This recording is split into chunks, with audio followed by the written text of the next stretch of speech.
Hey guys, how's it going? Laura with Garden Answer. Today I want to talk about butterfly bushes. So I work down at a garden center and I noticed that we get quite a few questions about how to take care of them. So I thought I would share a few tips on how you can have success with butterfly bushes, as well as talk about some of the most commonly asked questions.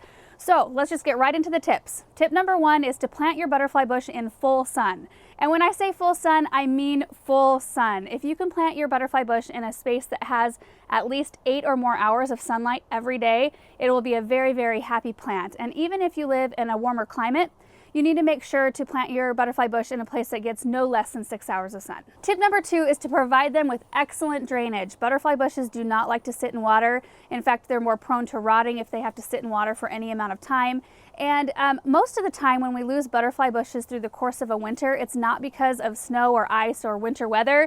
It's most of the time because that butterfly bush has been sitting in too wet and cold of soil in a fall or a spring. Now, if you have clay soil with poor drainage, there are a few things you can do to kind of help ensure your success with this type of plant. And the first thing is to not amend the soil. So when you go in to plant your butterfly bush, don't add any potting soil, topsoil, compost, nothing. Just plant it right in native soil, because when you amend clay soil, it can oftentimes cause drainage problems. The second thing is to plant your butterfly bush high, and this is going to go against everything you've learned about planting up to this point. Instead of making sure that root ball is even with ground level, you want to make sure to bump it up slightly above ground level. That way you kind of create a little bit of a hill so water can run out and away from the root ball instead of running in toward the root ball and possibly causing rot. The third thing is to not add mulch, and this is a hard thing for me to skip because I like to add mulch to all of my flower beds. I like to add it when I plant new things because it does make everything look nice and fresh and clean.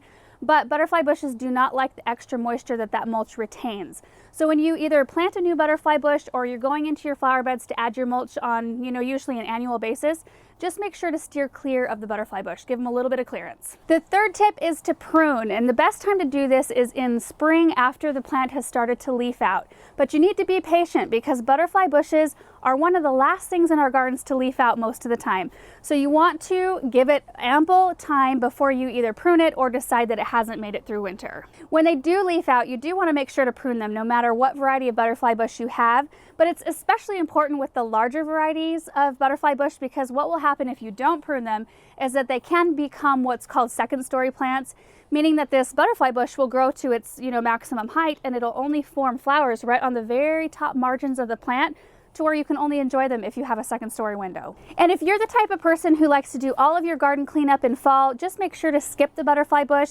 because when you do prune them too late in the season, it can open them up to more winter damage. Tip number four is don't overwater. And this one kind of goes hand in hand with drainage, especially if you have clay soil, you'll want to watch the watering closely.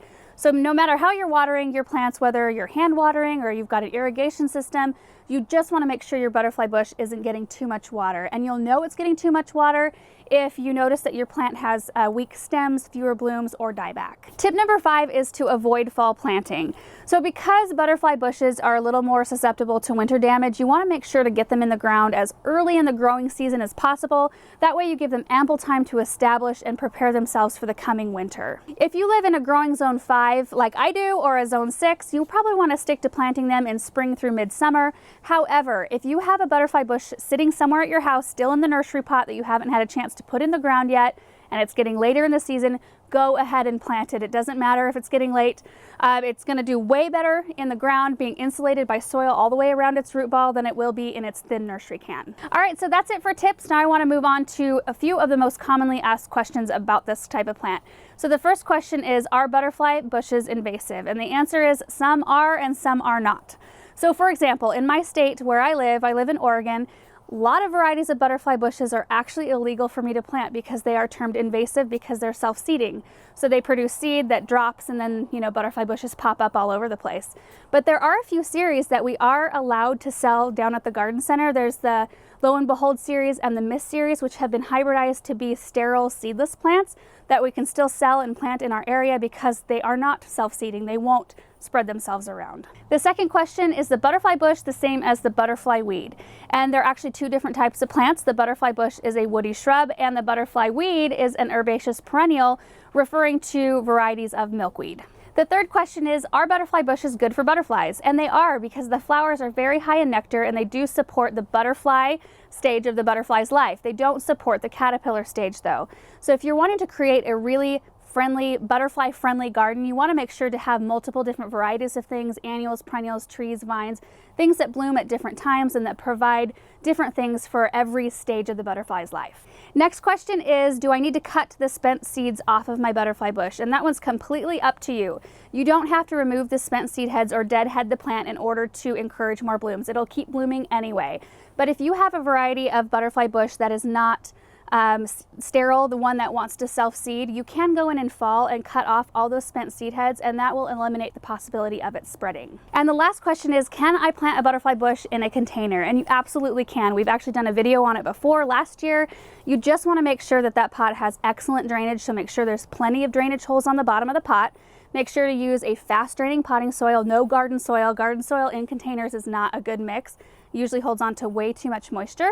And you want to make sure to use a container that's good enough to hold up through your winters. We did put together a video last year on how to winter over shrubs and perennials in containers. If you would like to learn more about that, we will put a link down below. So that's it, you guys. I love butterfly bushes. They provide so much color throughout the whole summer season.